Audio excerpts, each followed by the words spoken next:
ನಿಮ್ಮ ಡಾಕ್ಟರ್ ಟಿವಿ9ನ ವಿಶೇಷ ಕಾರ್ಯಕ್ರಮಕ್ಕೆ ಸ್ವಾಗತ. ನಾನು ಅನುಷಾ ಗೋಪಾಲ್ ಕೃಷ್ಣ.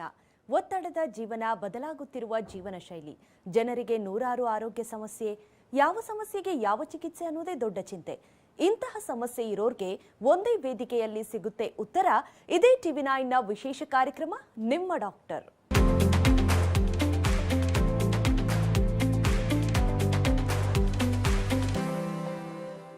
ಬಂಜೆತನ ಇತ್ತೀಚಿನ ದಿನದಲ್ಲಿ ಸಾಮಾನ್ಯವಾಗಿ ಕಂಡುಬರುವಂತಹ ಸಮಸ್ಯೆಗಳಲ್ಲಿ ಒಂದಾಗಿದೆ. ಕಲುಷಿತ ಗಾಳಿ, ಪೋಷಕಾಂಶ ರಹಿತ ಆಹಾರ, ಅನುಚಿತ ಜೀವನ ಶೈಲಿ, ತಿಂಗಳ ಋತುಚಕ್ರದಲ್ಲಿ ಕ್ರಮಬದ್ಧತೆ ಇಲ್ಲದಿರೋದು ಕೂಡ ಬಂಜೆತನಕ್ಕೆ ಕಾರಣವಾಗಬಹುದು. ಇದರ ಜೊತೆಗೆ ಎಂಡೋಮೆಟ್ರಿಯೋಸಿಸ್ ಸಮಸ್ಯೆ ಕೂಡ ಬಂಜೆತನಕ್ಕೆ ಪ್ರಮುಖ ಕಾರಣ ಆಗಬಹುದು. ಎಂಡೋಮೆಟ್ರಿಯೋಸಿಸ್ ಎಂಬುದು ಗರ್ಭಾಶಯದ ಒಳಪದರವನ್ನ ಹೋಲುವ ಅಂಗಾಂಶವು ಗರ್ಭಾಶಯದ ಹೊರಗೆ ಬೆಳೆಯುವ ಒಂದು ಕಾಯಿಲೆಯಾಗಿದೆ. ಇದು ಸೊಂಟದಲ್ಲಿ ತೀವ್ರವಾಗಿ ನೋವನ್ನ ಉಂಟು ಮಾಡಬಹುದು ಮತ್ತು ಗರ್ಭಿಣಿಯಾಗುವುದನ್ನ ಕಷ್ಟಕರವಾಗಿಸಬಹುದು. ಹಾಗಾದ್ರೆ ಈ ಎಂಡೋಮೆಟ್ರಿಯೋಸಿಸ್ಗೆ ಪರಿಹಾರ ಏನು? ಬಂಜೆತನಕ್ಕೆ ಕಾರಣ ಹಾಗೂ ಪರಿಹಾರಗಳೇನು? ಇದೆಲ್ಲದರ ಬಗ್ಗೆ ಮಾಹಿತಿ ಕೊಡೋದಕ್ಕೆ ಇವತ್ತು ನಮ್ಮ ಜೊತೆ ಇದ್ದಾರೆ ಶಾಂತಿ ಗೈನೆಕ್ ಹಾಸ್ಪಿಟಲ್, ಜಯನಗರ, ಬೆಂಗಳೂರಿನಲ್ಲಿ ವೈದ್ಯರಾಗಿರುವಂತಹ ಡಾಕ್ಟರ್ ಶಿಲ್ಪಾ ಜಿಬಿ ಅವರು. ಬನ್ನಿ ಅವ್ರ ಜೊತೆ ಮಾತಾಡ್ಸೋಣ. ಡಾಕ್ಟರ್ ನಮಸ್ತೆ, ಕಾರ್ಯಕ್ರಮಕ್ಕೆ ಸ್ವಾಗತ. ಡಾಕ್ಟರ್, ಸಾಮಾನ್ಯವಾಗಿ ಈಗಿನ ದಿನಗಳಲ್ಲಿ ಬಂಜೆತನ ಅನ್ನೋದು ತುಂಬಾ ಸೀರಿಯಸ್ ಸಮಸ್ಯೆ ಆಗಿದೆ. ತುಂಬಾ ಜನ ಈ ಕಷ್ಟವನ್ನ ಅನುಭವಿಸ್ತಾ ಇದ್ದಾರೆ. ಇದಕ್ಕೆ ಹಲವಾರು ಕಾರಣಗಳು ನಾವು ಕೇಳ್ತೀವಿ.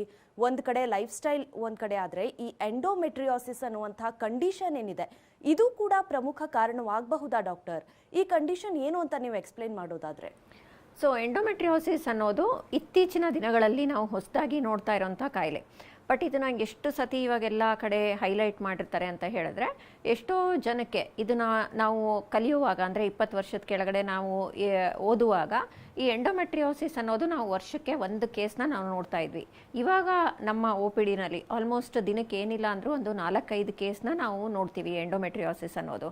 ಸೊ ಇದರಲ್ಲಿ ಕಾಮನ್ ಪ್ರಾಬ್ಲಮ್ ಏನಂತ ಹೇಳಿದ್ರೆ, ಈ ಗರ್ಭಚೀಲದ ಒಳಪದರದಲ್ಲಿ ಏನು ಸೆಲ್ಸ್ ಇರುತ್ತೆ, ಎಂಡೋಮೆಟ್ರಿಯಲ್ ಸೆಲ್ಸ್ ಅನ್ನೋದು, ಅದು ಗರ್ಭಚೀಲದ ಒಳಪದರದಲ್ಲಿ ಬಿಟ್ಬಿಟ್ಟು ಅದು ಹೊರಗಡೆಗೆ ಬೆಳಿಲಿಕ್ಕೆ ಶುರುವಾಗುತ್ತೆ. ಸೊ ಇದು ಓವರೀಸ್ ಮೇಲಿರ್ಬೋದು, ಅಂದರೆ ಅಂಡಾಶಯದಲ್ಲಿರ್ಬೋದು, ಅಥವಾ ಈ ಬ್ಲಾಡರ್, ಈ ಮೂತ್ರಕೋಶದ ಮೇಲೆ ಇರ್ಬೋದು, ಇಲ್ಲ ಇಂಟೆಸ್ಟೈನ್ಸ್ ಮೇಲೆ ಅಂದರೆ ಕರಳಿನಲ್ಲಿ ಇರ್ಬೋದು. ಸೊ ಈ ಥರ ಬೇರೆ ಜಾಗದಲ್ಲಿ ಬೆಳಿಲಿಕ್ಕೆ ಶುರುವಾದಾಗ ಪ್ರತಿ ತಿಂಗಳು ಅವ್ರಿಗೆ ಬರೋ ಈ ಮುಟ್ಟಿನ ಟೈಮ್ನಲ್ಲಿ ಬ್ಲೀಡಿಂಗ್ ಏನಿರುತ್ತೆ, ಈ ಅಂಗಾಂಗಗಳಲ್ಲಿ ಕೂಡ ಅದು ಬ್ಲೀಡಿಂಗ್ ಶುರುವಾಗುತ್ತೆ. ಸೊ ಆ ಥರ ಬ್ಲೀಡಿಂಗ್ ಆದುವಾಗ ಅವರಿಗೆ ಓವರೀಸ್ನಲ್ಲಿ ಚಾಕ್ಲೇಟ್ ಸಿಸ್ಟ್ ಅಂತ ಆಗುತ್ತೆ, ಈ ಕರಳಲ್ಲಿ ಆದರೆ ಬವಲ್ ನಾಡ್ಯೂಲ್ ಅಂತ ಆಗುತ್ತೆ, ಇಲ್ಲ ಈ ಮೂತ್ರಕೋಶದ ಮೇಲೆ ಆದಾಗ ಅದಕ್ಕೆ ಬ್ಲಾಡರ್ ನಾಡ್ಯೂಲ್ ಅಂತ ನಾವು ಹೇಳ್ತೀವಿ. ಸೊ ಈ ಎಂಡೋಮೆಟ್ರಿಯೋಸಿಸ್ ಅನ್ನೋದು ಒಂದು ತುಂಬ ಕೆಟ್ಟ ಕಾಯಿಲೆ. ಅಂದರೆ ಇದರಲ್ಲಿ ಗುಣಮಟ್ಟ, ಅಂದರೆ ಜೀವನದ ಗುಣಮಟ್ಟ ಏನಿರುತ್ತೆ, ಕ್ವಾಲಿಟಿ ಆಫ್ ಲೈಫ್ ಅಂತ ನಾವೇನು ಹೇಳ್ತೀವಿ, ಅದು ತುಂಬಾ ಅಫೆಕ್ಟ್ ಆಗಿರುತ್ತೆ. ಸೊ ಅದಕ್ಕೋಸ್ಕರ ಇವತ್ತಿನ ನಾವು ಡಿಸ್ಕಷನ್ ಮಾಡ್ತಾ ಇರೋದು ಎಂಡೋಮೆಟ್ರಿಯೋಸಿಸ್ಸು, ಈ ಅವೇರ್ನೆಸ್ ಮೂಡಿಸ್ಲಿಕ್ಕೆ ಈ ಜನಗಳಲ್ಲಿ, ಪಬ್ಲಿಕ್ನಲ್ಲಿ ಈ ಥರ ನೋವು ಇರ್ಬೋದು ಅಥವಾ ಫರ್ಟಿಲಿಟಿ ಇಶ್ಯೂಸ್ ಇರ್ಬೋದು, ಅವ್ರಿಗೆ ಇದ್ದಾಗ ಈ ಒಂದು ಕಂಡೀಷನ್ನ ಏನಾದರೂ ಪತ್ತೆ ಹಚ್ಚಿದರೆ, ನಾವು ಮೈಲ್ಡ್ ಡಿಸೀಸ್ ಇಲ್ಲ ಮಾಡ್ರೇಟ್ ಡಿಸೀಸ್ ಇದ್ದಾಗನೇ ಅದಕ್ಕೆ ಒಳ್ಳೆ ಟ್ರೀಟ್ಮೆಂಟ್ ಕೊಟ್ಬಿಟ್ಟು ಅವರ ಸಿಂಪ್ಟಮ್ಸ್ನ ನಾವು ಕಡಿಮೆ ಮಾಡ್ಕೋಬೋದು ಮತ್ತು ಅವ್ರಿಗೆ ಫರ್ಟಿಲಿಟಿನಲ್ಲಿ ನಾವು ಹೆಲ್ಪ್ ಮಾಡ್ಬೋದು. ಎಸ್ ಡಾಕ್ಟರ್, ನೀವು ಎಕ್ಸ್ಪ್ಲೇನ್ ಮಾಡಿದ್ರಿ ಯಾವ ರೀತಿಯಾಗಿ ಎಂಡೋಮೆಟ್ರಿಯೋಸಿಸ್ ಅಂದರೆ ಹೊರಪದರದಲ್ಲಿ ಬೆಳೆಯುವಂಥದ್ದು ಯಾವ ರೀತಿ ಎಫೆಕ್ಟ್ ಮಾಡುತ್ತೆ ಅಂತ.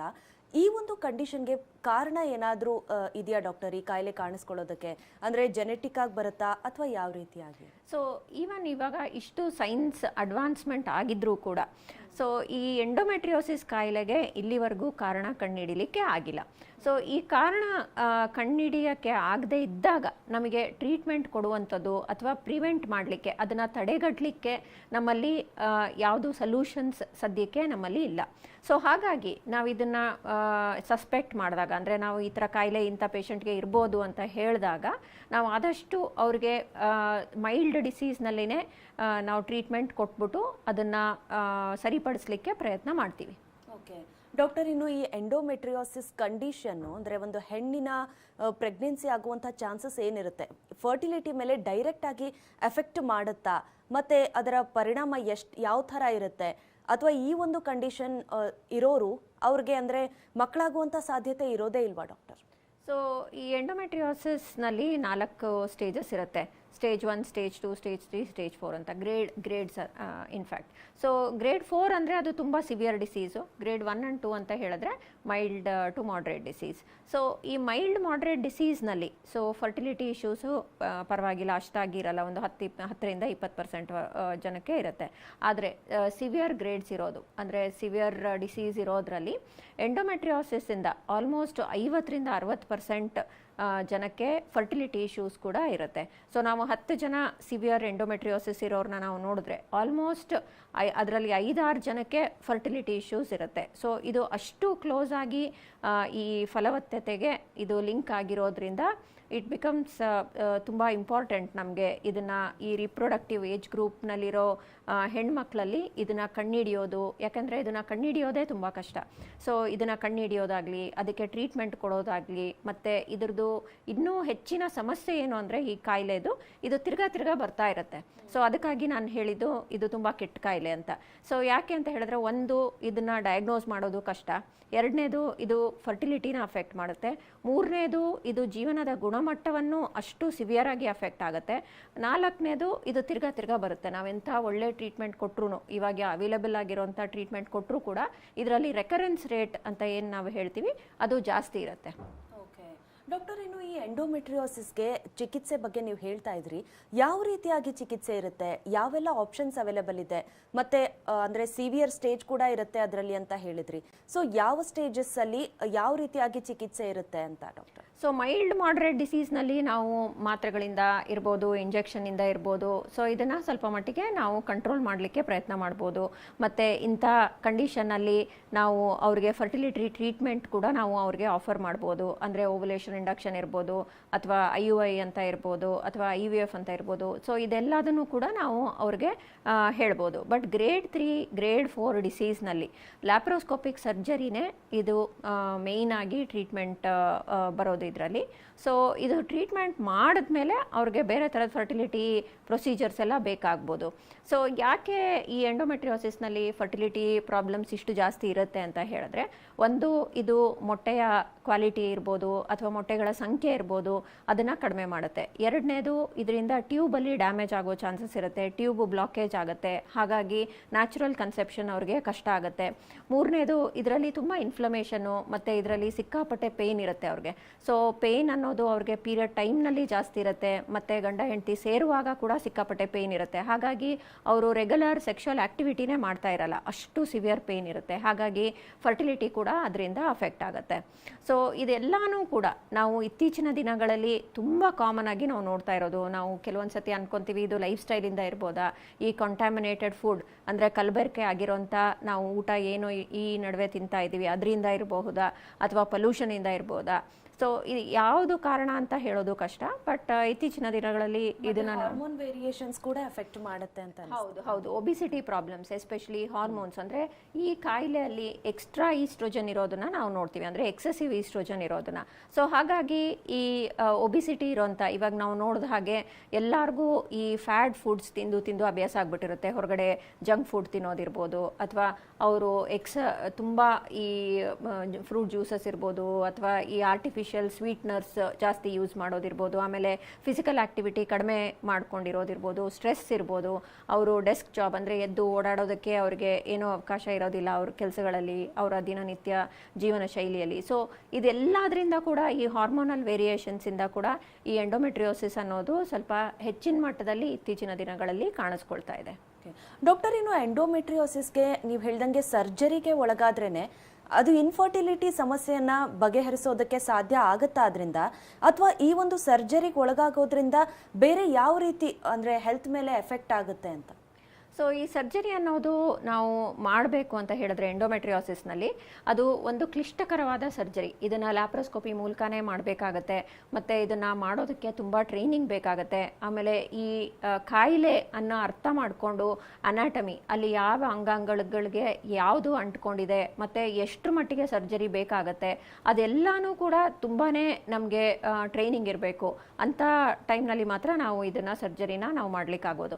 ಎರಡನೇದು, ನಾವು ಫರ್ಟಿಲಿಟಿಗೋಸ್ಕರ ನಾವು ಸರ್ಜರಿ ಮಾಡಬೇಕು ಲ್ಯಾಪ್ರೋಸ್ಕೋಪಿ ಮೂಲಕ ಅಂತ ಹೇಳಿದಾಗ ನಮ್ಮ ಕೇರ್ ಬಂದ್ಬಿಟ್ಟು ಅವರ ಫರ್ಟಿಲಿಟಿನ ಎನ್ಹ್ಯಾನ್ಸ್ ಮಾಡಲಿಕ್ಕೆ, ಅಂದರೆ ಫರ್ಟಿಲಿಟಿ ಇಂಪ್ರೂವ್ ಮಾಡಲಿಕ್ಕೆ ನಾವು ಇದನ್ನು ಮಾಡೋದು. ಅಂದರೆ ಟ್ಯೂಬ್ನಲ್ಲಿ ಊತ ಇತ್ತು ಅಂತ ಹೇಳಿದ್ರೆ ನಾವು ಟ್ಯೂಬ್ನ ನಿಧಾನವಾಗಿ ಬಿಡಿಸಿ ಆ ಟ್ಯೂಬ್ನ ಓಪನ್ ಮಾಡೋಂಥ ಫಸ್ಟ್ ಪ್ರೊಸೀಜರ್ ಮಾಡಬೇಕಾಗತ್ತೆ. ಓವರಿನಲ್ಲಿ ಸಿಸ್ಟ್ ಇದ್ದರೆ ಅದಕ್ಕೆ ಚಾಕ್ಲೇಟ್ ಸಿಸ್ಟ್ ಅಂತ ಹೇಳ್ತೀವಿ ಈ ಎಂಡೋಮೆಟ್ರಿಯೋಸಿಸ್ನಲ್ಲಿ. ಆ ಥರ ಸಿಸ್ಟ್ ಇದ್ದಾಗ ನಾವು ಸಿಸ್ಟನ್ನ ರಿಮೂವ್ ಮಾಡುವಾಗ ತುಂಬ ಕೇರ್ಫುಲ್ಲಾಗಿ ಮಾಡಬೇಕು. ಯಾವ ಈ ಮೊಟ್ಟೆಗಳಿಗೆ ಏನೂ ಡ್ಯಾಮೇಜ್ ಆಗದೇ ಇರೋ ಥರ ನಾವು ಸಿಸ್ಟ್ನ ಅಷ್ಟೇ ರಿಮೂವ್ ಮಾಡಬೇಕು, ಓವರಿಗೆ ಡ್ಯಾಮೇಜ್ ಆಗದೇ ಇರೋ ಥರ. ಮತ್ತು ಗರ್ಭಚೀಲದ ಮೇಲೆ ಸ್ಪಾಟ್ಸ್ ಇದ್ದರೆ ಅದನ್ನು ರಿಮೂವ್ ಮಾಡಬೇಕಾಗತ್ತೆ. ಸೊ ಕರಳನ್ನು ಬಿಡಿಸ್ಬೇಕಾಗತ್ತೆ ಗರ್ಭಚೀಲದಿಂದ. ಮತ್ತು ಮೂತ್ರಕೋಶದಲ್ಲಿ ಏನಾದರೂ ಇದ್ದರೆ ಅದನ್ನು ಕೂಡ ನಾವು ಕ್ಲಿಯರ್ ಮಾಡಬೇಕಾಗತ್ತೆ. ಸೊ ಈ ಥರ ಪ್ರೊಸೀಜರ್ಸ್ ಮಾಡೋದು ನಾವು ಲ್ಯಾಪ್ರೋಸ್ಕೋಪಿ ಮೂಲಕ ಈ ಫರ್ಟಿಲಿಟಿ ಎನ್ಹ್ಯಾನ್ಸಿಂಗ್ ಸರ್ಜರಿ ಅಂತ ಹೇಳ್ತೀವಿ. ಬಟ್ ಇಲ್ಲಿಗೇ ಅದು ನಿಲ್ಲೋದಿಲ್ಲ. ಯಾಕೆ ಅಂತ ಹೇಳಿದ್ರೆ ಈ ಸರ್ಜರಿ ಎಫೆಕ್ಟ್ಸ್ ಏನಿರುತ್ತೆ ಅದು ಮೊದಲು 10 ತಿಂಗಳು ಮಾತ್ರ ಮ್ಯಾಕ್ಸಿಮಮ್ ಎಫೆಕ್ಟ್ ಇರುತ್ತೆ. ಆ ಟೈಮ್ನಲ್ಲಿ ಅವರು ಫರ್ಟಿಲಿಟಿ ಟ್ರೀಟ್ಮೆಂಟ್ನ ಅವರು ತಗೋಬೇಕಾಗತ್ತೆ. ಸೊ ಟ್ಯೂಬ್ ಎಲ್ಲ ಓಪನ್ ಆಗಿದ್ದರೆ ಅವ್ರಿಗೆ ನಾವು ಓವ್ಯುಲೇಷನ್ ಇಂಡಕ್ಷನ್ ಮಾಡಿಕೊಂಡು ನ್ಯಾಚುರಲ್ ಟ್ರೈ ಮಾಡಿ ಅಂತ ಹೇಳ್ತೀವಿ. ಇಲ್ಲ ಅವ್ರ ಹಸ್ಬೆಂಡ್ ಫ್ಯಾಕ್ಟರ್ನಲ್ಲಿ ಏನಾದರೂ ಕೌಂಟ್ ಟು ಮೊಟಿಲಿಟಿ ಮಾರ್ಫಾಲಜಿ ಏನಾದರೂ ಕಡಿಮೆ ಇತ್ತು ಅಂದರೆ ಅವ್ರಿಗೆ IUI ಸಜೆಸ್ಟ್ ಮಾಡ್ತೀವಿ. ಇಲ್ಲ ತುಂಬಾ ಕಷ್ಟ ಇತ್ತು, ತುಂಬ ಜಾಸ್ತಿ ಡಿಸೀಸ್ ಇತ್ತು ಮತ್ತು ಹಸ್ಬೆಂಡ್ ಫ್ಯಾಕ್ಟರ್ ಎಲ್ಲ ತುಂಬ ಪುವರ್ ಆಗಿದೆ, ಟ್ಯೂಬ್ ಎಲ್ಲ ಬ್ಲಾಕ್ ಆಗಿದೆ ಅಂತ ಹೇಳಿದಾಗ ಅವ್ರಿಗೆ IVFನ ನಾವು ಸಜೆಸ್ಟ್ ಮಾಡ್ತೀವಿ. ಸೊ ಇದೆರಡನ್ನೂ ಒಟ್ಟೊಟ್ಟಿಗೆ ಮಾಡಬೇಕು ನಾವು. ಅಂದರೆ ಬರೀ ಲ್ಯಾಪ್ರೋಸ್ಕೋಪಿ ಮಾಡಿಬಿಟ್ಟು ನೀವು ಒಂದು ವರ್ಷ ಬಿಟ್ಟು ಬನ್ನಿ, 2 ವರ್ಷ ಬಿಟ್ಟು ಬನ್ನಿ ಅಂದರೆ ಮತ್ತೆ ವಾಪಸ್ ಡಿಸೀಸ್ ಬಂದಿರೋ ಚಾನ್ಸಸ್ ತುಂಬ ಜಾಸ್ತಿ ಇರುತ್ತೆ ಅಂಥ ಕೇಸಸ್ನಲ್ಲಿ. ಓಕೆ ಡಾಕ್ಟರ್, ಇನ್ನು ಈ ಎಂಡೋಮೆಟ್ರಿಯೋಸಿಸ್ ಕಂಡೀಷನ್ ಯಾವ ಒಂದು ಏಜಲ್ಲಿ ಜಾಸ್ತಿ ಕಾಣಿಸ್ಕೊಳ್ಳುತ್ತೆ? ಸಪೋಸ್ ಇದು ಚಿಕ್ಕ ವಯಸ್ಸಲ್ಲೇ ಕಾಣಿಸ್ಕೊಂಡ್ರೆ ಅಥವಾ ಇನ್ನೂ ಗರ್ಭ ಧರಿಸುವಂತಹ ಸ್ಟೇಜ್ ಅಲ್ಲದೆ ಹೋದರೆ ಮುಂಚೆನೇ ಅಂದರೆ ಎಗ್ಸ್ ಪ್ರಿಸರ್ವ್ ಮಾಡಿ ಇಡ್ಬಹುದಾದಂಥ ಆಪ್ಷನ್ಸ್ ಇದೆಯಾ? ಇದರಿಂದ ಅದು ಹೆಲ್ಪ್ ಆಗುತ್ತಾ ಅಂತ? ಸೊ ನಾವು ಈಗ ನೋಡ್ತಾ ಇರೋ ಕೇಸಸ್ನಲ್ಲಿ ಕಾಮನ್ ಆಗಿ ನಾವು ನೋಡೋದು ಈ ರಿಪ್ರೊಡಕ್ಟಿವ್ ಏಜ್ ಗ್ರೂಪ್ ಅಂತ ಏನು ಹೇಳ್ತೀವಿ, ಆ ಏಜ್ ಗ್ರೂಪಲ್ಲಿ 25ರಿಂದ 37-38 ವಯಸ್ಸಿನವ್ರನಲ್ಲಿ ನಾವು ಕಾಮನ್ ಆಗಿ ಎಂಡೋಮೆಟ್ರಿಯೋಸಿಸ್ನ ನೋಡೋದು. ಇದು ನಾವು ಅತಿ ಚಿಕ್ಕ ವಯಸ್ಸಿನ ಹುಡುಗಿನಲ್ಲಿ ನೋಡಿರೋದು ಅಂತ ಹೇಳಿದ್ರೆ ನಾವು ಒಂದು 13 ವರ್ಷದ ಹುಡುಗಿನಲ್ಲಿ ಕೂಡ ನಾವು ಇದನ್ನು ನೋಡಿದ್ದೀವಿ. ಸೊ ತುಂಬ ಏಜ್ ಆಗಿರೋರನ್ನ ನೋಡಿರೋದು ಅಂದರೆ 55 ವಯಸ್ಸಿನವ್ರನಲ್ಲಿ ಕೂಡ ನಾವು ಇದನ್ನು ನೋಡಿದ್ದೀವಿ. ಸೊ ಬಟ್ ಇದು ಕಾಮನ್ ಆಗಿ ಬರೋದು ಈ ಫರ್ಟಿಲಿಟಿ ಯಾವಾಗ ಅವರು ಟ್ರೈ ಮಾಡ್ತಿರ್ತಾರೆ ಆ ಏಜ್ ಗ್ರೂಪ್ನಲ್ಲಿ ಕಾಮನ್ ಆಗಿ ನಾವು ನೋಡೋದು ಈ ಕೇಸಸ್ನ. ಓಕೆ ಡಾಕ್ಟರ್, ಇನ್ನು ಅಂದರೆ ಇದು ಯಾವ ರೀತಿಯಾಗಿ ಎಗ್ ಕ್ವಾಲಿಟಿ ಮೇಲೆ ಕೂಡ ಎಫೆಕ್ಟ್ ಮಾಡುತ್ತಾ ಅಂತ? ಸೊ ಈ ಎಂಡೋಮೆಟ್ರಿಯೋಸಿಸ್ ಓವರಿನಲ್ಲಿ ಇದ್ದಾಗ ಅದಕ್ಕೆ ಓವೇರಿಯನ್ ಸಿಸ್ಟ್, ಚಾಕ್ಲೇಟ್ ಸಿಸ್ಟ್ ಅಂತ ನಾವು ಏನು ಹೇಳ್ತೀವಿ, ಅದು ಈ ಇನ್ಫ್ಲಮೇಟ್ರಿ ಮಾರ್ಕರ್ಸ್ ಅಂತ ಕೆಲವೊಂದೆಲ್ಲ ಇರುತ್ತೆ, ಕೆಮಿಕಲ್ಸು, ಅದನ್ನೆಲ್ಲ ರಿಲೀಸ್ ಮಾಡಿದಾಗ ಎಗ್ ಕ್ವಾಲಿಟಿ ಕಡಿಮೆ ಆಗುತ್ತೆ ಮತ್ತು ಎಗ್ಗು ನಂಬರ್ ಕೂಡ ಇದರಿಂದ ಕಡಿಮೆ ಆಗುತ್ತೆ. ಸೊ ಇಂಥ ಟೈಮ್ನಲ್ಲಿ ನೀವು ಹೋದ ಪ್ರಶ್ನೆ ಕೇಳಿದಾಗ ಸೊ ಎಗ್ ಫ್ರೀಸಿಂಗ್ ಮಾಡೋದು ಒಂದು ಆಪ್ಷನ್. ಅಂದರೆ ಮೊಟ್ಟೆಗಳನ್ನು ಫ್ರೀಸ್ ಮಾಡಿ ಇಟ್ಕೊಂಡು, ಇವಾಗ ಅವ್ರಿಗೆ ಮದುವೆ ಆಗಿರಲ್ಲ, ಅವ್ರಿಗೆ ಸಿಕ್ಕಾಪಟ್ಟೆ ಪೇಯ್ನ್ ಇರುತ್ತೆ, ಆಮೇಲೆ ಗೊತ್ತಾಗುತ್ತೆ ಅವ್ರಿಗೆ ಎಂಡೋಮೆಟ್ರಿಯೋಸಿಸ್ ಇದೆ ಮತ್ತು ಸಿವಿಯರ್ ಎಂಡೋಮೆಟ್ರಿಯೋಸಿಸ್ ಇದೆ, ಅವ್ರಿಗೆ ಸರ್ಜರಿ ಬೇಕಾಗುತ್ತೆ. ಸರ್ಜರಿ ಮಾಡಿದಾಗ ಕೆಲವೊಂದು ಸತಿ ಮೊಟ್ಟೆಗಳ ಸಂಖ್ಯೆ ಕಡಿಮೆ ಆಗುತ್ತೆ ಅದಾದಮೇಲೆ. ಸೊ ಅಂಥ ಕೇಸಸ್ನಲ್ಲಿ ನಾವು ಎಗ್ ಫ್ರೀಸಿಂಗ್ ಆಪ್ಷನ್ನ ಅವ್ರಿಗೆ ಹೇಳ್ತೀವಿ. ಅಂದರೆ ಈ ಮೊಟ್ಟೆಗಳನ್ನ ತೆಗೆದುಬಿಟ್ಟು ನಾವು ಫ್ರೀಸಿಂಗಲ್ಲಿ ಇಟ್ಟಿರ್ತೀವಿ, ಆಮೇಲೆ ಅವರು ಮದುವೆ ಆದಮೇಲೆ ಅವರಿಗೆ ಮಗು ಬೇಕು ಅಂದಾಗ ಇದನ್ನು ಅವರು ಉಪಯೋಗಿಸ್ಕೋಬೋದು. ಸೊ ಇದು ಒಂದು ತುಂಬ ಇಂಪಾರ್ಟೆಂಟ್ ಪಾಯಿಂಟ್ ಇದು. ಅಂದರೆ ಎಗ್ ಫ್ರೀಸಿಂಗ್ ಮಾಡೋಂಥದ್ದೇನಿದೆ ಸೊ ಅದು ಮುಂಚೆ ಎಲ್ಲ ಅವೈಲಬಲ್ ಇರಲಿಲ್ಲ. ಸೊ ಇವಾಗ ಅದು ಸುಮಾರು ಜನ ಮಾಡಿಸ್ಕೊತಾರೆ ಮತ್ತು ಇದರಿಂದ ಅವ್ರಿಗೆ ಮುಂದೆ ಅವ್ರದ್ದೇ ಸ್ವಂತ ಜೆನೆಟಿಕ್ ಮಗು ಆಗುವಂಥ ಚಾನ್ಸಸ್ ಚೆನ್ನಾಗಿರುತ್ತೆ. ನ್ಯಾಚುರಲಿ ಕನ್ಸೀವ್ ಆದಾಗ ಎಂಡೋಮೆಟ್ರಿಯೋಸಿಸ್ ಇರೋದ್ರಿಂದ ಅದು ಪ್ರೆಗ್ನೆನ್ಸಿ ಮೇಲೆ ಎಫೆಕ್ಟ್ ಆಗುತ್ತಾ? ಆ ಪೀರಿಯಡಲ್ಲಿ ಯಾವ ರೀತಿ ಕೇರ್ ತಗೊಳ್ಬೇಕು ಅಂತ? ಸೊ ಇದರಲ್ಲಿ 2-3 ಪಾಯಿಂಟ್ ಅಂತ ಹೇಳಿದ್ರೆ, ಮೈಲ್ಡ್ ಮಾಡ್ರೇಟ್ ಡಿಸೀಸ್ ಇದ್ದಾಗ ಖಂಡಿತವಾಗ್ಲೂ ಎಂಡೋಮೆಟ್ರಿಯೋಸಿಸ್ನಲ್ಲಿ ನ್ಯಾಚುರಲ್ ಆಗಿ ಕನ್ಸೀವ್ ಆಗ್ಬೋದು ಅವರ ಟ್ಯೂಬ್ಸ್ ನಾರ್ಮಲ್ ಆಗಿದ್ದಾಗ ಮತ್ತು ಅವರ AMH ನಾರ್ಮಲ್ ಆಗಿದ್ದಾಗ. ಎಷ್ಟೋ ಬಾರಿ ನಾವು ನೋಡ್ತೀವಿ ಎಂಡೋಮೆಟ್ರಿಯೋಸಿಸ್ ಇರೋರಿಗೆ AMH ಕೂಡ ಕಡಿಮೆ ಇರುತ್ತೆ, ಅಂದರೆ ಅವರ ಈ ಎಗ್ ಏನೋ ಕ್ವಾಂಟಿಟಿ ಇರುತ್ತೆ ಅದು ಕೂಡ ಕಡಿಮೆ ಆಗಿರುತ್ತೆ. ಸೊ ಅಂಥ ಟೈಮ್ನಲ್ಲಿ ಸ್ವಲ್ಪ ಕಷ್ಟ ಆಗ್ಬೋದು ಅವರಿಗೆ ಪ್ರೆಗ್ನೆನ್ಸಿ ಆಗಲಿಕ್ಕೆ. ಬಟ್ ಪ್ರೆಗ್ನೆನ್ಸಿ ಆದಮೇಲೆ ಈ ಎಂಡೋಮೆಟ್ರಿಯೋಸಿಸ್ ಪರ್ಸೆ ಆ ಕಾಯಿಲೆಯಿಂದ ಪ್ರೆಗ್ನೆನ್ಸಿಗೆ ಯಾವುದೇ ರೀತಿ ಏನೂ ಅಫೆಕ್ಟ್ ಆಗಲ್ಲ. ಅಫೆಕ್ಟ್ ಆಗೋದಿದ್ರೆ ಈ ಮೊಟ್ಟೆ ಕ್ವಾಲಿಟಿ ವೀಕ್ ಆಗಿದ್ರೆ, ಸೊ ಒಳ್ಳೆ ಕ್ವಾಲಿಟಿ ಎಂಬ್ರಿಯೋ ಇರಲಿಲ್ಲ ಅಂತ ಹೇಳಿದ್ರೆ ಆವಾಗ ಮಿಸ್ಕ್ಯಾರೇಜ್ ಆಗೋ ಚಾನ್ಸಸ್ ಇರುತ್ತೆ. ಬಟ್ ಎಂಡೋಮೆಟ್ರಿಯೋಸಿಸ್ ಇರೋದ್ರಿಂದ ಅವ್ರಿಗೆ ಪ್ರೆಗ್ನೆನ್ಸಿ ಮಗು ಗ್ರೋತಿಗೆ ಅಫೆಕ್ಟ್ ಆಗುತ್ತಾ, ಅಥವಾ ಮಗು ಡೆಲಿವರಿನಲ್ಲಿ ನಾವೇನಾದರೂ ಸಿಸೇರಿಯನ್ನೇ ಮಾಡಬೇಕಾ ಅಥವಾ ಬೇರೆ ಇನ್ನೇನಾದರೂ ಎಕ್ಸ್ಟ್ರಾ ಕೇರ್ ಕೊಡಬೇಕಾ, ಆ ಥರದ್ದೆಲ್ಲ ಏನೂ ಇರಲ್ಲ. ಇನ್ಫ್ಯಾಕ್ಟ್ ಎಂಡೋಮೆಟ್ರಿಯೋಸಿಸ್ ಕೇಸಸ್ನಲ್ಲಿ ಪ್ರೆಗ್ನೆನ್ಸಿ ತುಂಬ ಒಳ್ಳೆ ಇವೆಂಟು. ಸೊ ಅದು ಎಂಡೋಮೆಟ್ರಿಯೋಸಿಸ್ನ ಕಂಟ್ರೋಲಲ್ಲಿ ಇಡುತ್ತೆ. ಸೊ ಪ್ರೆಗ್ನೆನ್ಸಿ ಮತ್ತು ಫೀಡಿಂಗ್ ಟೈಮಲ್ಲಿ ಅವ್ರಿಗೆ ಪೀರಿಯಡ್ ಬರಲಿಲ್ಲ ಅಂದರೆ ಮುಟ್ಟಾಗಲಿಲ್ಲ ಅವರು ಅಷ್ಟು ತಿಂಗಳುಗಳು ಅಂತ ಹೇಳಿದ್ರೆ, ಅಷ್ಟು ತಿಂಗಳವರೆಗೂ ಕಾಯಿಲೆ ಏನಿರುತ್ತೆ ಅದು ಕಂಟ್ರೋಲ್ನಲ್ಲಿ ಇರುತ್ತೆ. ಓಕೆ ಡಾಕ್ಟರ್, ಇನ್ನು ಪ್ರೆಗ್ನೆನ್ಸಿಗೆ ಅಲ್ಲದೆ ಹೋದರೆ ಕೂಡ ಅಂದರೆ ಈ ಒಂದು ಎಂಡೋಮೆಟ್ರಿಯೋಸಿಸ್ ನಂತರದ ಸ್ಟೇಜ್ಗಳಲ್ಲಿ ಕಾಣಿಸ್ಕೊಳ್ತು, ಪ್ರೆಗ್ನೆನ್ಸಿ ಪ್ಲಾನ್ ಮಾಡದೆ ಹೋದರೆ ಕೂಡ ಇದು ಅಂದರೆ ಹೆಲ್ತ್ ಮೇಲೆ ಯಾವ ರೀತಿಯಾಗಿ ಎಫೆಕ್ಟ್ ಆಗುತ್ತೆ, ಮತ್ತು ಚಿಕಿತ್ಸೆ ಎಷ್ಟು ಇಂಪಾರ್ಟೆಂಟ್ ಆಗುತ್ತೆ? ನೀವು ಹೇಳಿದ್ರಿ ಯೂಟ್ರಸಲ್ಲೆಲ್ಲ ಬ್ಲೀಡ್ ಆಗೋದು ಅಂಥ ಒಂದು ಕಂಡೀಷನ್ಸ್ ಎದುರಾಗುತ್ತೆ. ಸೊ ಅದಕ್ಕೆ ಚಿಕಿತ್ಸೆ ಎಷ್ಟು ಇಂಪಾರ್ಟೆಂಟ್ ಆಗುತ್ತೆ ಅಂತ? ಸೊ ಇದರಲ್ಲಿ ಅವರು ಬರೋದೇ ಸಿಕ್ಕಾಪಟ್ಟೆ ಪೇಯ್ನ್ ಅಂತ ಪೇಷಂಟ್ಸ್ ಬರೋದು. ಸೊ ಎಷ್ಟು ಪೇಯ್ನ್ ಇರುತ್ತೆ ಅವ್ರಿಗೆ ಅಂತ ಹೇಳಿದ್ರೆ ನಾವು ನೋಡೋ ಹಾಗೆ ಅವ್ರ ಆಫೀಸಿಗೆ ರಜಾ ಹಾಕಬೇಕಾಗತ್ತೆ. ಅವರು ಎಷ್ಟೋ ಸತಿ ಹೌಸ್ ವೈಫ್ಸ್ ಇದ್ದವರು ಕೂಡ ಅವರು ಮಲ್ಕೊಂಡಿದ್ದಿಂದ ಎದ್ದಳೋದಕ್ಕಾಗೋದಿಲ್ಲ. ಫಸ್ಟು 2 ದಿನ ಆ ಥರ ಪೇಯ್ನ್ ಇರುತ್ತೆ, ಬರ್ತಾ ಬರ್ತಾ 5 ದಿನ ಆಗುತ್ತೆ, ಇನ್ನೂ ಬರ್ತಾ ಬರ್ತಾ 8-10 ದಿನ ಆಗುತ್ತೆ. ಸೊ ಅವ್ರು ತಿಂಗಳಲ್ಲಿ ಆಲ್ಮೋಸ್ಟ್ ಒಂದು 8-10 ದಿವಸ ಬರೀ ಬೆಡ್ ಮೇಲೆ ಮಲ್ಕೊಂಡಿರ್ತಾರೆ. ಮತ್ತು ಅದು ಯಾರ ಕಣ್ಣಿಗೂ ಕಾಣಲ್ಲ. ಇವಾಗೇನೋ ಫ್ರ್ಯಾಕ್ಚರ್ ಆಗಿತ್ತು, ಏನೋ ಆಗಿತ್ತು ಅಂದರೆ ಎಲ್ಲರ ಕಣ್ಣಿಗೂ ಕಾಣುತ್ತೆ, ಅಯ್ಯೋ ಪಾಪ ಅವ್ರಿಗೆ ಕೈ ಮುರಿದಿದೆ, ಕಾಲು ಮುರಿದಿದೆ ಅಂತ. ಬಟ್ ಇದು ಒಳಗಡೆನೇ ಆಗೋಂಥ ನೋವು. ಸೊ ಇದನ್ನು ಅವ್ರು ಯಾರ ಹತ್ರನೂ ಹೇಳ್ಕೊಳಕ್ಕಾಗಲ್ಲ, ಎಸ್ಪೆಷಲಿ ಆ ಮುಟ್ಟಿನ ಟೈಮಲ್ಲಿ. ಸೊ ಎಲ್ಲರಿಗೂ ಪೇಯ್ನ್ ಬರುತ್ತೆ, ಇವ್ರಿಗೇನು ಇಷ್ಟಕ್ಕೆಲ್ಲ ಹಿಂಗೆ ಮಾಡ್ತಾರೆ ಅಂತ ಅನಿಸುತ್ತೆ. ಬಟ್ ಅದು ಪೇಯ್ನ್ ಇದ್ದವ್ರಿಗೆ ಗೊತ್ತಿರುತ್ತೆ ಅದರದ್ದು ಎಷ್ಟು ಕಷ್ಟ ಅಂತ. ನಮ್ಮಲ್ಲಿ ಬರೋಂಥ ಸಿವಿಯರ್ ಕೇಸಸ್ಸು ಅಕ್ರಾಸ್ ಇವಾಗ ಕರ್ನಾಟಕದಾದ್ಯಂತ ಎಷ್ಟೊಂದು ಜನ ಬರ್ತಾರೆ ನಮ್ಮಲ್ಲಿ ಎಂಡೋಮೆಟ್ರಿಯೋಸಿಸ್ ಸರ್ಜರಿ ಮಾಡಿಸ್ಕೊಳ್ಲಿಕ್ಕೆ. ಅವರು ಒಂದಿಬ್ಬರು ಹೇಳಿರೋದು ಇದೆ, ನಾನು ಯಾಕೋಸ್ಕರ ಬದುಕಿರಬೇಕು ಅನ್ನೋಷ್ಟು ಪೇಯ್ನ್ ನನಗೆ ಬಂದ್ಬಿಟ್ಟಿದೆ. ಸೊ ದಯವಿಟ್ಟು ಏನಾದರೂ ಒಂದು ಅದಕ್ಕೆ ಸೊಲ್ಯೂಷನ್ ಕೊಡಿ, ನನಗೆ ಮಕ್ಕಳು ಬೇಡ. ಅವ್ರಿಗೆ ಮಕ್ಕಳಿರಲ್ಲ, ಆದ್ರೂ ಅವ್ರು ಎಷ್ಟು ಅನುಭವಿಸ್ಬಿಟ್ಟಿರ್ತಾರೆ ಅಂತ ಹೇಳಿದ್ರೆ ನನಗೆ ಮಗುನೂ ಬೇಡ, ಏನೂ ಬೇಡ, ಜಸ್ಟ್ ನನಗೆ ಈ ಪೇಯ್ನ್ ಕಡಿಮೆ ಮಾಡಿ ಅನ್ನೋಷ್ಟು ಸ್ಥಿತಿಗೆ ಬಂದಿರ್ತಾರೆ. ಸೊ ಇಷ್ಟು ಸಿವಿಯರ್ ಪೇಯ್ನ್ ಅಂದರೆ ಅವ್ರಿಗೆ ಕೆಳಭಾಗದ ಹೊಟ್ಟೆ ನೋವು ಇರ್ಬೋದು, ಸೊಂಟ ನೋವು ಇರ್ಬೋದು, ಪೇಯ್ನ್ ಅವ್ರಿಗೆ ಮೋಷನ್ ಮಾಡುವಾಗ ಪೇಯ್ನ್ ಇರ್ಬೋದು, ಯೂರಿನ್ ಮಾಡುವಾಗ ಪೇಯ್ನ್ ಇರ್ಬೋದು, ಮತ್ತು ಜಸ್ಟ್ ಓಡಾಡಿದ್ರೆ ಕೂಡ ಕೆಲವು ನರಗಳೆಲ್ಲ ಅಫೆಕ್ಟ್ ಆಗಿದ್ರೆ ಎಂಡೋಮೆಟ್ರಿಯೋಸಿಸ್ನಲ್ಲಿ ಅವ್ರಿಗೆ ಓಡಾಡಲಿಕ್ಕೇ ಆಗೋದಿಲ್ಲ, ಅಷ್ಟು ಸಿವಿಯರ್ ಪೇಯ್ನ್ ಇರುತ್ತೆ. ಸೊ ಇಂಥವ್ರಿಗೆ ಅವರ ಜೀವನದ ಗುಣಮಟ್ಟವನ್ನು ನಾವು ಇಂಪ್ರೂವ್ ಮಾಡಬೇಕು ಅಂತ ಹೇಳಿದ್ರೆ ಅದು ಸರ್ಜರಿಯಿಂದ ಮಾತ್ರ ಸಾಧ್ಯ ಆಗುತ್ತೆ. ಸೊ ಅದು ಲಾಂಗ್ ಟರ್ಮ್ ಅವ್ರಿಗೆ ನಾವು ಮತ್ತೆ ತಿರ್ಗಾ ಬರದ ಹಾಗೆ ಅದಕ್ಕೆ ಪ್ರಿವೆಂಟಿವ್ ಮೆಷರ್ಸ್ ಕೂಡ ನಾವು ತಗೋಬೇಕಾಗತ್ತೆ ಸರ್ಜರಿ ಆದಮೇಲೆ. ಸೊ ಇದು ಮಕ್ಕಳು ಬೇಕಂತ ಇರಲಿ ಅಥವಾ ಬೇಡ ಅಂತ ಇರಲಿ, ಬಟ್ ಸರ್ಜರಿ ಒಂದು 50-60% ಆಫ್ ಕೇಸಸ್ನಲ್ಲಿ ಬೇಕಾಗೇ ಆಗುತ್ತೆ ಅವರ ಕ್ವಾಲಿಟಿ ಆಫ್ ಲೈಫ್ನ ನಾವು ಇಂಪ್ರೂವ್ ಮಾಡಲಿಕ್ಕೆ, ಅವ್ರಿಗೆ ಸಿಂಪ್ಟಮ್ ರಿಲೀಫ್ ಕೊಡಲಿಕ್ಕೆ. ಓಕೆ ಡಾಕ್ಟರ್, ಅಂದರೆ ಈ ಒಂದು ಸಮಸ್ಯೆಗೆ ಶಾಶ್ವತವಾಗಿ ಪರಿಹಾರ ಅಂತ ಇದೆಯಾ? ಯಾವ ರೀತಿಯಾಗಿ ಮನೆ ಮದ್ದಾಗಿರ್ಬೋದು ಅಥವಾ ಟ್ಯಾಬ್ಲೆಟ್ಸ್ ಮೂಲಕ ಯಾವ ರೀತಿಯಾಗಿ ಮ್ಯಾನೇಜ್ ಮಾಡಬೇಕು ಡಾಕ್ಟರ್? ಸೊ ಇದರಲ್ಲಿ ಒಂದು ಇಂಪಾರ್ಟೆಂಟ್ ಪಾಯಿಂಟ್ ಅಂತ ಹೇಳಿದ್ರೆ ಎಂಡೋಮೆಟ್ರಿಯೋಸಿಸ್ ಕಂಟ್ರೋಲ್ ಆಗಬೇಕು ಅಂದರೆ ಅವ್ರಿಗೆ ಮುಟ್ಟು ಬರಬಾರ್ದು. ಸೊ ಈ ಮುಟ್ಟು ಬರಬಾರ್ದು ಅಂತ ಹೇಳಿದ್ರೆ 2 ಕಂಡೀಷನ್, ಒಂದು ಪ್ರೆಗ್ನೆನ್ಸಿ, ಇನ್ನೊಂದು ಮೆನೋಪಾಸ್, ಅಂದರೆ ಮುಟ್ಟು ನಿಲ್ಲಬೇಕು. ಸೊ ಇದನ್ನು ನಾವು ಆರ್ಟಿಫಿಷಿಯಲ್ ಆಗಿ ಕೂಡ ನಾವು ಮಾಡ್ಬೋದು. ಅದಕ್ಕೆ ಮೆಡಿಸಿನ್ಸ್ ಬರುತ್ತೆ, ಪ್ರೊಜೆಸ್ಟ್ರಾನ್ ಅಂತ ಟ್ಯಾಬ್ಲೆಟ್ಸ್ ಬರುತ್ತೆ, ಮತ್ತು GnRH ಅಗೋನಿಸ್ಟ್ ಅಂತ ಇಂಜೆಕ್ಷನ್ ಬರುತ್ತೆ, ಹೊಸದು GnRH ಆಂಟಗನಿಸ್ಟ್ ಅಂತ ಟ್ಯಾಬ್ಲೆಟ್ಸ್ ಕೂಡ ಬಂದಿದೆ. ಬಟ್ ಇದೆಲ್ಲದೂ ಕೂಡ ಟೆಂಪ್ರವರಿ. ಮತ್ತು ಇದು IUCD ಈ ಗರ್ಭಚೀಲದ ಒಳಗಡೆ ಹಾಕೋಂಥ ಒಂದು ಕಾಪರ್ ಟಿ ಥರದ್ದು ಡಿವೈಸು, ಮೆರೇನಾ ಅಂತ ಹೇಳ್ತೀವಿ, ಇದು ಕೂಡ ಬಂದಿದೆ. ಸೊ ಇದೆಲ್ಲದೂ ಕೂಡ ಈ ಹಾರ್ಮೋನ್ಸ್ ಪ್ರೊಜೆಸ್ಟ್ರಾನ್ನ ನಾವು ಕೊಡುವಂಥದ್ದು. ಸೊ ಇದಕ್ಕೆ ಇದ್ರದ್ದೇ ಆದಂಥ ಎಫೆಕ್ಟ್ಸ್ ಇರುತ್ತೆ. But at the same time ಇದು ರೆಕರೆನ್ಸ್ ಮತ್ತೆ ಬರೋಂಥದನ್ನು ಇದು ತಡೆಗಟ್ಟುತ್ತೆ. ಸೊ ಹಾಗಾಗಿ ಈ ಪ್ರಿವೆನ್ಷನ್ ಸಾಧ್ಯ ಇಲ್ಲ, ಬಟ್ ರೆಕರೆನ್ಸ್ನ ನಾವು ಖಂಡಿತವಾಗ್ಲೂ ನಾವು ತಡಿಬೋದು. ಮತ್ತು ಅದನ್ನು ಅರ್ಥ ಮಾಡ್ಕೋಬೇಕು. ಇವಾಗ ಯಾರಿಗೆ ಇರುತ್ತೋ ಅವರು ಸರ್ಜರಿ ಮಾಡ್ಕೊತಾರೆ, ಅಥವಾ ಕೆಲವೊಂದು ಸತಿ ಕೆಲವು ಮೆಡಿಸಿನ್ಸ್ ತೊಗೊತಾರೆ, ನಾವು ಕೊಡೋಂಥ ಓರಲ್ ಕಾಂಟ್ರಸೆಪ್ಟಿವ್ ಪಿಲ್ಸ್ ಇರ್ಬೋದು. ಸೊ ಅವ್ರು ಅನ್ಕೊತಾರೆ, ಓ ಇದೇನಪ್ಪ ಸರಿ ಹೋಗ್ಬಿಡ್ತು ನನಗೆ ಅಂತ ಫಾಲೋಅಪ್ಗೆ ಬರಲ್ಲ. ಸೊ ಫಾಲೋಅಪ್ ಬರೋದು ತುಂಬಾ ಮುಖ್ಯ. ಸೊ ನಾವು ಅಟ್ಲೀಸ್ಟ್ ಅವ್ರಿಗೆ 5-7 ವರ್ಷದವರೆಗೂ ನಾವು ಸರ್ಜರಿ ಆದಮೇಲೆ ನಾವು ಫಾಲೋಅಪ್ ಮಾಡಿ ನೋಡ್ತೀವಿ.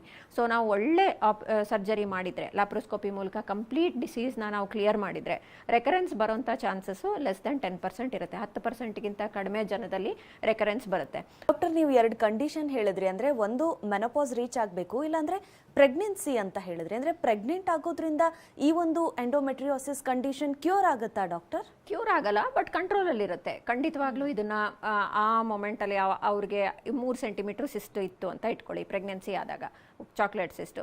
ಸೊ ಅವರು ಡೆಲಿವರಿ ಆಗೋತ್ತಿಗೆ ಅದು 2.5 ಸೆಂಟಿಮೀಟ್ರ್ ಆಗಿರ್ಬೋದು ಅಥವಾ 3 ಸೆಂಟಿಮೀಟ್ರ್ ಆಗಿರ್ಬೋದು. ಅವ್ರ ಪ್ರೆಗ್ನೆನ್ಸಿ ಆಗಿರಲಿಲ್ಲ ಅಂತ ಹೇಳಿದ್ರೆ ಅದು ಸಿಸ್ಟು 3-4 ಸೆಂಟಿಮೀಟ್ರ್ ಆಗ್ಬೋದು, 5 ಸೆಂಟಿಮೀಟ್ರ್ ಆಗ್ಬೋದು. ಸೊ ಇದು ಡಿಸೀಸ್ ಪ್ರೊಟೆಕ್ಷನ್ ಅಥವಾ ಡಿಸೀಸ್ ಕಂಟ್ರೋಲ್ಗೆ ಈ ಪ್ರೆಗ್ನೆನ್ಸಿ ಅನ್ನೋದು ಒಂದು ಇಂಪಾರ್ಟೆಂಟ್ ಫ್ಯಾಕ್ಟರ್. ಈ ಒಂದು ಕಂಡೀಷನ್ ಅನುಭವಿಸ್ತಾ ಇರೋರು, ಈಗ ಸಪೋಸ್ ಫಸ್ಟ್ ಚೈಲ್ಡ್ ಆದಮೇಲೆ ಮತ್ತೆ ಈ ಕಂಡೀಷನ್ ರಿಯಕರ್ ಆದರೆ ಮಲ್ಟಿಪಲ್ ಟೈಮ್ಸ್ ಚಿಕಿತ್ಸೆ ತಗೊಳ್ಳೋದು ಎಷ್ಟು ಉಚಿತ? ಅದರಿಂದ ಏನಾದರೂ ಎಫೆಕ್ಟ್ ಆಗುತ್ತಾ ಅದು, ಅಥವಾ ಅದರ ಸಕ್ಸಸ್ ರೇಟ್ ಯಾವ ರೀತಿ ಆಗಿರುತ್ತೆ? ಸೊ ಎಂಡೋಮೆಟ್ರಿಯೋಸಿಸ್ ಇಟ್ಕೊಂಡು ಅವ್ರು ಒಂದು ಸತಿ ಪ್ರೆಗ್ನೆನ್ಸಿ ಆಗಿದ್ದಾರೆ ಅಂತ ಹೇಳಿದ್ರೆ ಶಿ ಈಸ್ ಅ ವಿನ್ನರ್. ಅವರು ಅಲ್ಲೇ ಗೆದ್ದಂಗೆ ಫಸ್ಟ್ ಟೈಮ್. ಸೊ ಅವರ ಫರ್ಟಿಲಿಟಿ ಖಂಡಿತವಾಗ್ಲೂ ಚೆನ್ನಾಗಿದೆ ಅಂತ ಅರ್ಥ. ಸೊ ಅವ್ರು ಮಿನಿಮಲ್ ಟ್ರೀಟ್ಮೆಂಟಲ್ಲಿ ಅಥವಾ ಈವನ್ ನ್ಯಾಚುರಲಿ ಕೂಡ ಸೆಕೆಂಡ್ ಟೈಮ್ ಪ್ರೆಗ್ನೆನ್ಸಿ ಆಗೋ ಚಾನ್ಸಸ್ ಜಾಸ್ತಿ ಇದೆ. ಆಮೇಲೆ ಅವ್ರಿಗೆ ರಿಪೀಟೆಡ್ ಸರ್ಜರೀಸ್ ಅವಶ್ಯಕತೆ ಇರಲ್ಲ. ನಾವು ರಿಪೀಟೆಡ್ ಸರ್ಜರೀಸ್ ಯಾವಾಗ ನಾವು ಜಾಸ್ತಿ ನೋಡೋದು ಅಂತ ಹೇಳಿದ್ರೆ, ಸೊ ಫಸ್ಟ್ ಟೈಮ್ನಲ್ಲೇ ಅವ್ರಿಗೆ ಫಸ್ಟ್ ಸರ್ಜರಿ ಆಗಿರುತ್ತೆ, ಬಟ್ ಅದು ಇನ್ಕಂಪ್ಲೀಟ್ ಆಗಿರುತ್ತೆ. ಸೊ ತಿರ್ಗಾ ಅವ್ರಿಗೆ ಒಂದು ವರ್ಷದೊಳಗಡೆ ಮತ್ತೆ ತಿರ್ಗಾ ಬಂದಿರುತ್ತೆ, ಅಸಿಸ್ಟ್ ಇರ್ಬೋದು ಅಥವಾ ನಾಡ್ಯೂಲ್ ಇರ್ಬೋದು, ತಿರ್ಗಾ ಬಂದಿರುತ್ತೆ. ಸೊ ತಿರ್ಗಾ ಅವರಿಗೆ ಪೇನ್ ಎಲ್ಲ ಸ್ಟಾರ್ಟ್ ಆದಾಗ ಮತ್ತೆ ನಾವು ತಿರ್ಗಾ ಸರ್ಜರಿ ಮಾಡ್ತೀವಿ. ಸೊ ಅಂಥ ಸಿಚುವೇಶನಲ್ಲಿ ಪ್ರೆಗ್ನೆನ್ಸಿ ಆಗೋದು ಕಷ್ಟ. ಎಷ್ಟು ಸತಿ ನಾವು ಸರ್ಜರಿ ಮಾಡ್ತೀವೋ ಅಷ್ಟು ಅವರು ಫರ್ಟಿಲಿಟಿ ಏನಿರುತ್ತೆ ಅದು ಸ್ವಲ್ಪ ಸ್ವಲ್ಪ ಕಡಿಮೆ ಆಗ್ತಾ ಹೋಗುತ್ತೆ. Especially ovarian cyst, chocolate cyst ಇರುವಾಗ ನಾವು ಜಾಸ್ತಿ ಸರ್ಜರೀಸ್ ಮಾಡ್ದಂಗೆಲ್ಲ ಅವ್ರದ್ದು AMH ಏನಿರುತ್ತೆ ಮತ್ತು ಎಗ್ ಕೌಂಟ್ ಏನಿರುತ್ತೆ ಅದು ಕಡಿಮೆ ಆಗ್ತಾ ಹೋಗುತ್ತೆ. ಈ ಒಂದು ಚಿಕಿತ್ಸೆಯ ಪ್ರೊಸೀಜರಲ್ಲಿ ಯಾವ ರೀತಿಯಾಗಿ ಪೇಷಂಟ್ನ ಜೀವನ ಶೈಲಿ ಇರಬೇಕು ಅಂತ? ಸೊ ಒಂದು ಅವ್ರಿಗೆ ಅವೇರ್ನೆಸ್ ಇರಬೇಕು. ಅವ್ರಿಗೆ ಸಿಕ್ಕಾಪಟ್ಟೆ ಪೇಯ್ನ್ ಇರುತ್ತೆ ಮತ್ತು ಅವ್ರಿಗೆ ಟ್ರೀಟ್ಮೆಂಟ್ನಲ್ಲಿ ಅವ್ರಿಗೆ ಸರಿ ಹೋಗ್ತಾ ಇಲ್ಲ, ಜಾಸ್ತಿನೇ ಆಗ್ತಾ ಇದೆ, ಈ ಥರ ಹೊಟ್ಟೆ ನೋವು ಅವ್ರಿಗೆ ಮುಟ್ಟು ಬಂದಾಗ ಅಂತ ಹೇಳಿದ್ರೆ ಅವರು ಅದ್ರ ಬಗ್ಗೆ ತಿಳುವಳಿಕೆ ಇರಬೇಕು ಅವರಿಗೆ ಸ್ವಲ್ಪ. ಮತ್ತು ಅವರ ಜೀವನ ಶೈಲಿ ಎಷ್ಟು ಮುಖ್ಯ ಇಂಥ ಸಿಚುವೇಶನ್ಸ್ನಲ್ಲಿ ಅಂತ ಹೇಳಿದ್ರೆ, ಅವರು ಜೀವನ ಶೈಲಿಯಿಂದನೇ ಅವರ ನೋವು ಏನಿರುತ್ತೆ ಈ ಡಿಸೀಸಿಂದ ಅದನ್ನು ಒಂದು 20-30% ಅಷ್ಟು ಅವರು ಕಡಿಮೆ ಮಾಡ್ಕೋಬೋದು. ಜೀವನ ಶೈಲಿ ಹೇಗೆ ಇಂಪ್ರೂವ್ ಮಾಡ್ಕೋಬೇಕು? ಒಂದು ಅವರ ಹೊರಗಡೆ ಊಟ ಮಾಡೋದೆಲ್ಲ ಕಡಿಮೆ ಮಾಡಬೇಕು, ಜಂಕ್ ಫುಡ್ ಎಲ್ಲ ತಿನ್ನೋದು ಕಡಿಮೆ ಮಾಡಬೇಕು, ಹಾಲಿನ ಅಂಶ ಇರೋದನ್ನೆಲ್ಲ ಕಡಿಮೆ ಮಾಡ್ಕೋಬೇಕು, ವ್ಯಾಯಾಮ ಮಾಡಬೇಕು, ಮತ್ತು ಅವರು ಡೈಲಿ ಅಟ್ಲೀಸ್ಟ್ ಒಂದು 45 ನಿಮಿಷ ಆದಷ್ಟು ಫಿಸಿಕಲ್ ಆ್ಯಕ್ಟಿವಿಟಿ ಮಾಡ್ಕೋಬೇಕು, ಯೋಗ ಮಾಡಬೇಕು, ಮೈಂಡ್ ತುಂಬ ಕಾಮಾಗಿ ಇಟ್ಕೋಬೇಕು, ನಿದ್ದೆ ಚೆನ್ನಾಗಿ ಮಾಡಬೇಕು, ಸ್ಟ್ರೆಸ್ ಕಡಿಮೆ ಮಾಡ್ಕೋಬೇಕು, ಸ್ಕ್ರೀನ್ ಟೈಮ್, ಫೋನ್ ಯೂಸೇಜು ಮತ್ತು ಎಕ್ಸ್ಟ್ರಾ ಬ್ರೈನ್ ಆ್ಯಕ್ಟಿವಿಟಿ ಎಲ್ಲ ಎಸ್ಪೆಷಲಿ ಮಲಗೋಕ್ಕಿಂತ ಮುಂಚೆ ಅದನ್ನೆಲ್ಲ ಕಡಿಮೆ ಮಾಡ್ಕೋಬೇಕು. ಸೊ ಬೇಗ ಮದುವೆ ಆಗಬೇಕು, ಬೇಗ ಪ್ರೆಗ್ನೆನ್ಸಿ ಪ್ಲಾನ್ ಮಾಡ್ಕೋಬೇಕು, ಮತ್ತು ಹಸ್ಬೆಂಡ್ ಆ್ಯಂಡ್ ವೈಫು ಇಂಟರ್ಕೋರ್ಸ್ ಏನಿರುತ್ತೆ ಅದನ್ನು ರೆಗ್ಯುಲರ್ ಆಗಿ ಮಾಡಬೇಕು. ಇದೆಲ್ಲನೂ ಮುಖ್ಯ ಆಗುತ್ತೆ ಈ ಡಿಸೀಸ್ ಸ್ವಲ್ಪ ಮಟ್ಟಿಗೆ ಕಂಟ್ರೋಲ್ ಮಾಡಲಿಕ್ಕೆ, ಜೀವನ ಶೈಲಿಯಿಂದ especially. Yes, thank you so much doctor. ಇಷ್ಟೊತ್ತು ಸಾಕಷ್ಟು ಮಾಹಿತಿಯನ್ನು ಹಂಚ್ಕೊಂಡ್ರಿ ನಮ್ಮ ಜೊತೆ. ಧನ್ಯವಾದ ನಿಮಗೆ. Thank you very much. ಇವತ್ತು ಇನ್ನೊಂದು ಒಳ್ಳೆಯ ಸುದ್ದಿ ಅಂತ ಹೇಳಿದ್ರೆ, ನಮ್ಮ ಕನ್ನಡ ಇನ್ಸ್ಟಾಗ್ರಾಮ್ ಚಾನಲ್ನಲ್ಲಿ 200K ಫಾಲೋವರ್ಸ್, ಅಂದರೆ 2 ಲಕ್ಷ ಫಾಲೋವರ್ಸ್ ಆಗಿದ್ದಾರೆ ನಮಗೆ. Thank you very much Kannada viewers, thank you. Yes, ಇನ್ನು ಡಾಕ್ಟರನ್ನು ನೇರವಾಗಿ ಭೇಟಿ ಮಾಡೋದಕ್ಕೆ ಅಡ್ರೆಸ್ ಪ್ಲೇಟ್ ಇಂತಿದೆ. ಶಾಂತಿ ಗೈನೆಕ್ ಹಾಸ್ಪಿಟಲ್, ನಂಬರ್ 679, 11ನೇ ಮುಖ್ಯ ರಸ್ತೆ, 36ನೇ ಅಡ್ಡ ರಸ್ತೆ, 4ನೇ ಬ್ಲಾಕ್, ಜಯನಗರ, ಬೆಂಗಳೂರು, ಕರ್ನಾಟಕ 560011. ದೂರವಾಣಿ ಸಂಖ್ಯೆ 9591787988. ಇನ್ನೊಂದು ಸಂಖ್ಯೆ 7676779106. ಇದಾಗಿತ್ತು ಇವತ್ತಿನ ನಿಮ್ಮ ಡಾಕ್ಟರ್. ನಿರಂತರ ಸುದ್ದಿಗಾಗಿ ನೋಡ್ತಾ ಇರಿ TV9.